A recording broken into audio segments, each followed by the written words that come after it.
Paragraphe 6, formule d'Al-Kashi. Alors Al-Kashi, c'était un mathématicien perse qui a vécu de la fin du XIVe siècle au début du XVe et qui a fait des travaux, qui est connu pour ses travaux en astronomie et aussi pour cette fameuse formule sur les calculs dans le triangle. Alors, propriété, soit ABC un triangle sous les notations suivantes. Alors, on fait correspondre à chaque sommet du triangle, eh bien, le côté opposé, on l'appelle du même nom, petit b. Vous voyez, le sommet B, côté opposé, petit b. Sommet C, côté opposé, petit c. Sommet A, côté opposé, petit a. Alors, sous ces conditions, les formules suivantes sont vraies. Alors, il suffit d'en connaître une, puisqu'on obtient les autres en faisant une permutation circulaire, si vous voulez. Et donc, ce que l'on sait, c'est que le carré de A est égal à la somme des carrés de B et de C, moins 2 fois le produit BC fois le cosinus de l'angle A.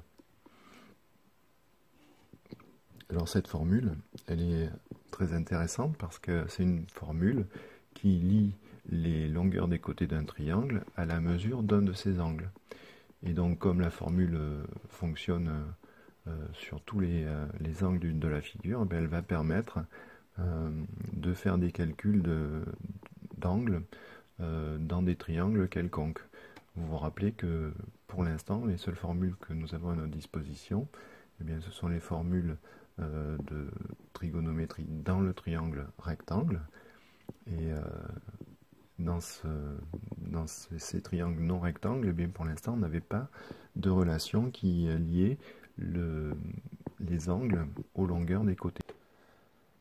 Application, soit ABC un triangle tel que AB égale 5, BC égale 6 et CA égale 3. Calculer la mesure de l'angle BAC. Alors, d'après la formule d'Al-Kashi, je sais que le côté BC au carré est égal à BA au carré plus AC au carré, les deux autres côtés, moins 2 fois le produit des côtés BA, AC, ainsi que le cosinus de l'angle BAC. Alors, je remplace les longueurs par leur mesure. Donc, j'obtiens 6 au carré égale 5 au carré plus 3 au carré moins 2 fois 5 fois 3 fois cosinus de l'angle BAC.